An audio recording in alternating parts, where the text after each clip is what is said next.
I feel like with millennials and Gen Z, we've been really lying to ourselves about the reality of smoking weed. Like, I can't even stand to talk to people that smoke pot. They're like legitimately like less interesting people. They have low energy and they just aren't as creative. Now, I'm not going to take the position of like being a holier than thou. And, if you're smoking, Satan's oregano, you're automatically a bad person. You're unproductive. You're like, you're just the dude from the Big Lebowski. Like, I'm not gonna get into that. And I think there are healthy ways to smoke pot. Taking an Eddie after a long day, or maybe chilling out with the boys on Sunday afternoon. Football. That's totally fine. That's totally fine. I endorse that. If it's a healthy part of your lifestyle, that's totally cool. But like, I'm the type of person that I have a hard time like underdoing things.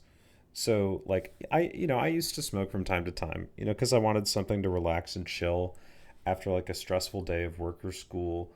But honestly, like that kind of moderation led me to observe my friends that smoked even more around me, like people, that are straight up popping like 5 milligrams Eddies like candy, and they're just able to pound it, pound it, pound it, and it's just part of their morning schedule. Like they have that shit with a bowl of cereal.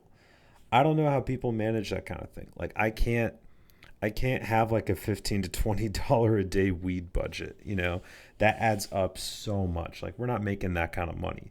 And it feels like smoking weed is becoming more and more popular these days because with Gen Z, we're reading all these articles about how people aren't going out as much in our generation, how we're staying home more, or maybe we're drinking less alcohol, and weed is becoming more normalized. And while I do definitely feel like there's an element to it that it's like it's healthy that people are pivoting, you can't really replace one bad habit with another bad habit. That's like saying you're going to quit vaping and pick up porn as your dopamine fix. Like that shit is just going to fry your receptors. Like it's just not going to work. And I've noticed, especially as like I get into my later 20s, like my friends that are actively still smoking, like, and I'm not talking like a couple times a week. I'm talking like borderline daily, if not daily. These people, they're doing less well in life. Like, they're living with their parents. They're, working low paying hourly jobs. Like, I'm talking 15 bucks or less, and all they talk about, is shit that just doesn't matter. Like TV shows, sports gambling, um, I don't know, like trading card games, shit like that. Like, and that's not to yuck anybody's yum. Like, if you're into that kind of stuff, more power to you. But honestly, I feel like weed sort of lends itself to like a greater distraction, so to speak, you know, where you're just kind of living this life of, just constantly surrounding yourself with your own playpen and, keeping yourself in la la land instead of, snapping to reality and, getting yourself moving in life. And, in my later 20s, like I'm trying to build friendships that last a lifetime. We're going to start having kids in the next decade, dude. Are these the kinds of people that you're going to want to have your kids around as an example? Are you going to want to have like, you know Uncle Bumfist that fucking smokes a gram before he has his morning coffee? Like, we just can't have that kind of thing. And so in my opinion, in my experience, like, weed is really sneaky, dude. It can convince you that you're just like catching a vibe, hanging out, relaxing, healthily decompressing. But honestly, like, whenever I've smoked, like, I just feel perpetual brain fog. Like, yeah, like, yeah, things are funnier, certain things are more interesting. Maybe it can, you enjoy a game a little more, you enjoy a TV show a little more, and that's okay. Um, but at the same time, I feel like, regardless of that, like, weed has this historical stigma as being like a dirty drug or for losers. But honestly, like, while that opinion isn't without its merits, I think it's kind of lazy. Like, I don't know too many people that are consistent potheads that are highly successful, but I also do know people that smoke that, became successful. It's just like low key, I feel like the adult stoners that I know in my life, they're already towards the end of their careers. Like, they've made their money, they can afford to be chilling, and, smoking, crazy ganja, you know, and just like chilling all day on the golf course. Like if you've made your bread by that point, by all means, smoke as much as you want, live your life. But I feel like if that's your main thing that you're focusing on in your 20s, like being super chill, getting dumb tats, you know, working jobs below your potential and just like focusing too much on living a comfortable life, you're going to get left behind.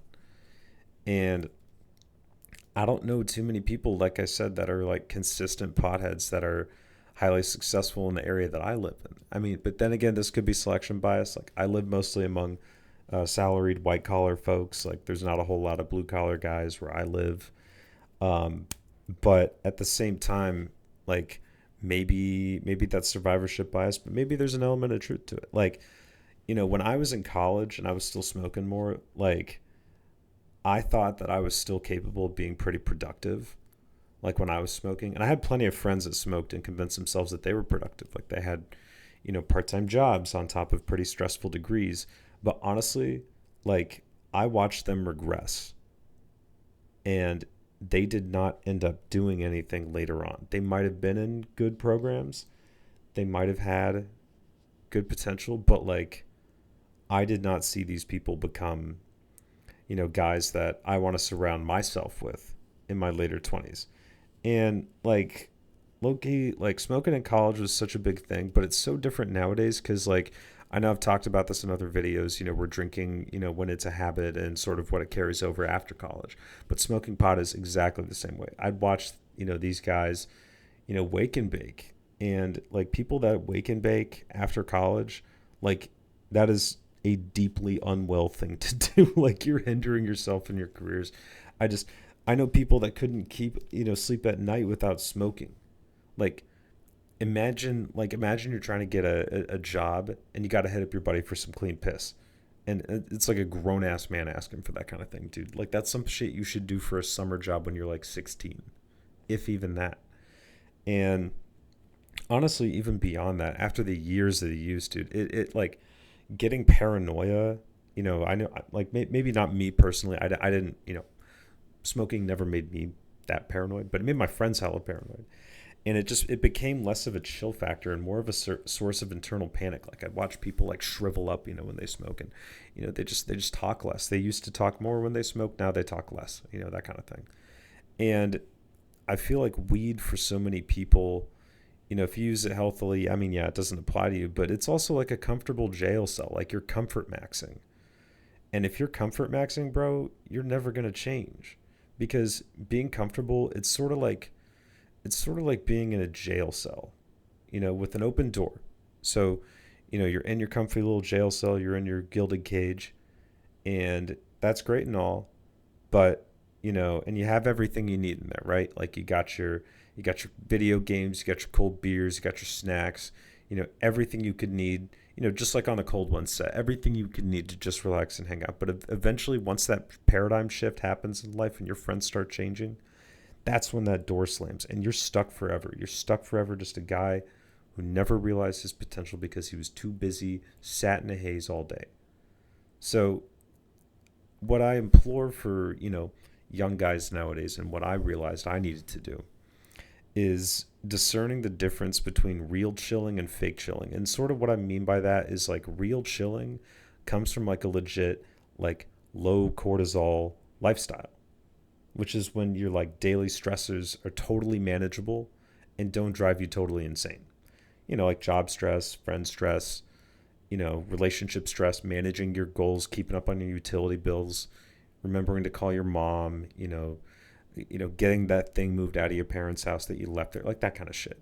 When that doesn't bother you anymore, that's when you can really afford to crack a beer or, have an Eddie after work and just like decompress. Like that's fine.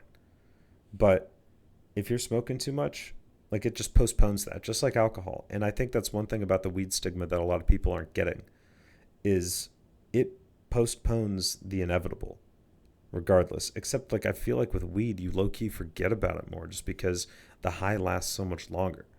Like, it'll be an issue after I smoke this, and have a season of your favorite anime with the Domino's BBQ chicken pizza. And, that's why I think a lot of people need to like low key start considering, why sobriety can be so attractive. You need to be present in life. Like life does not need to be a struggle. And, substance use of any kind or drinking, it's compound interest on your negative health.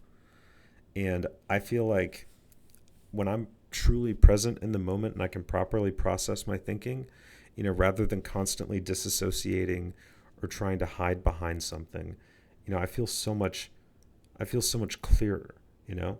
Like managing balance is key. Nobody ever went crazy for moderation in life because you can hamstring your growth and development by having a substance issue. And if you keep yourself closed off, eventually that gilded cage, that door, it's going to shut and you're going to be stuck behind it for the rest of your life.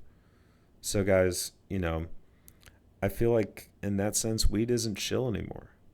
It used to be this source of, social bonding, hanging out. But now we got to sort of take the rose tinted glasses off, or the green tinted ones, if you will, and just snap back to reality a little bit. So, guys, thanks, for watching. Moderation is key. Always remember that. But, really, I do appreciate, each and every one of you. I hope you guys, are continuing to grow and realize your goals. And I'll see you guys in the next video. Thanks for watching. Peace.